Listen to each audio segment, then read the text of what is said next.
Kumusta mga guys? Narito tayo ngayon sa isang project bale ipapakita namin 'to isang unit na kung anong proseso talaga bago siya paandarin Kagaya nito nagva-vacuum tayo ngayon.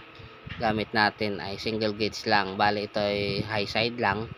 So malalaman lang natin kung nag-vacuum 'yan ay meron siyang parang pinaka-stopper dito nung pointer niya. Kasi hindi nga ito pang vacuum talaga. Ang purpose lang naman 'yan ay pag maganda nagagamit din siya pang ligtas mataas ang pressure. Kasi pagka hindi siya pupwede. Bale, bago natin 'to binakyum tinanggal natin yung pipe na yan yung low side saka high side niya, plinashing natin, kinabit natin dito sa gauge na 'to at saka dito sa nitrogen, plinashing natin para matanggal yung mga alikabok o anumang dumi na maaaring pumasok dun sa tubing bago tayo mag-vacuum o ligtas muna bago vacuum So ito yung vacuum natin, 1/3 horsepower. Ideal naman to para sa split type lang, mga wall mounted lang Huwag lang yung malalaki, yung mga ilang tons, ganun kasi syempre masyadong malalaki ang tubing noon. Tsaka yung mismo piping mahaba. So kailangan mo doon ng branded para sigurado yung trabaho.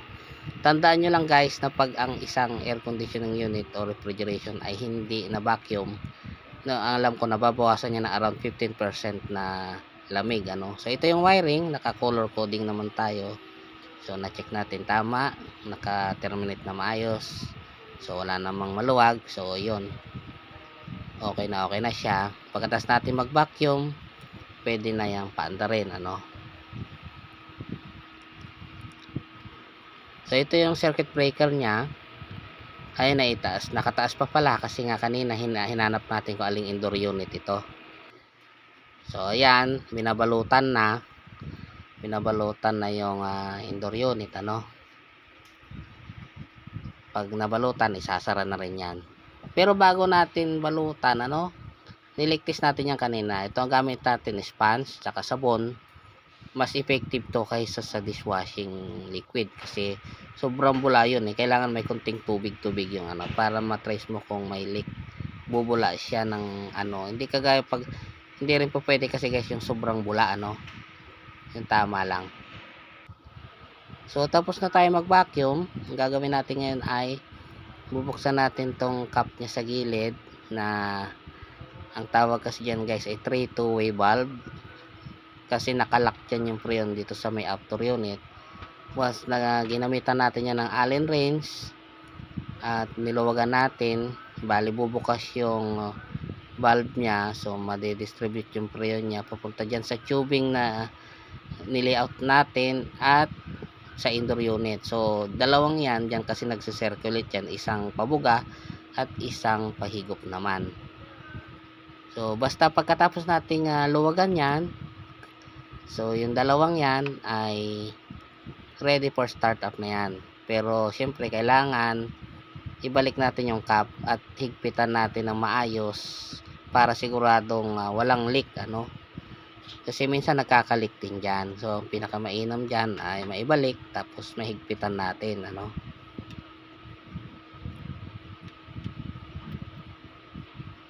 Basta yan ang essential ng isang air conditioning guys. Tandaan nyo, kung hindi yan nag-vacuum, hindi yan nag-flushing, hindi mo ma-achieve yung full potential ng isang unit mo kasi nga nababawasan niya ng lamig So napaka-importanting tool yan, mga tools yan sa air conditioning vacuum tsaka nitrogen na pang flushing So kung nakita nyo guys yung iba na wala silang ganong gamit, medyo isipin nyo na lang baka hindi ganong kalamig yung ikakabit nila kahit anong brand pa yan. So start na tayo start up na tayo.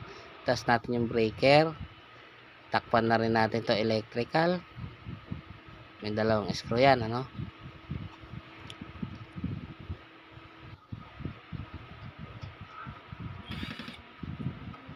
So, ang brand ng unit na to guys ay Daikin.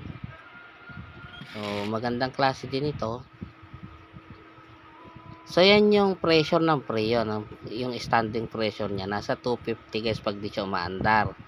So, dyan pa lang malalaman mo na kung yung isang unit. Halimbawa, naka-install na, pinuntahan mo, may trouble o mga ganon, kung may leak o wala. So ayan, pag umandar, bababa yan.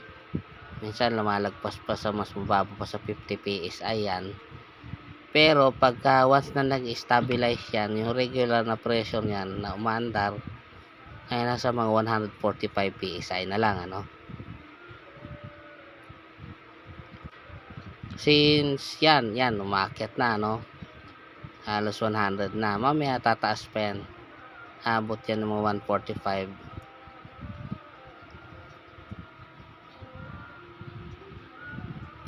Basta tandaan nyo guys, pag nagpapaandar kayo, halimbawa,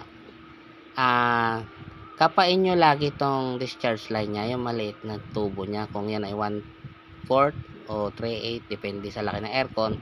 Kung lumalamig, kasi pag umandar na yan, kailangan lumalamig siya, kasi kung hindi, baka nakalimutan mo buksan yung isang 3-way valve dyan, alin man dyan sa dalawang yan, ano, para sure, malaman mo kaagad, para kung ano, patayin mo, kasi baka mali, ano.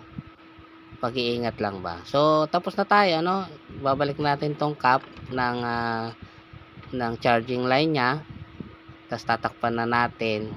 So yun, tapos na yung trabaho guys. Ganun lang naman kasimple. Kailangan mo lang ng konting yung tamang knowledge, tsaka syempre yung appropriate tools na kailangan para maging maganda ang trabaho, at maging malamig na malamig yung aircon ng may-ari.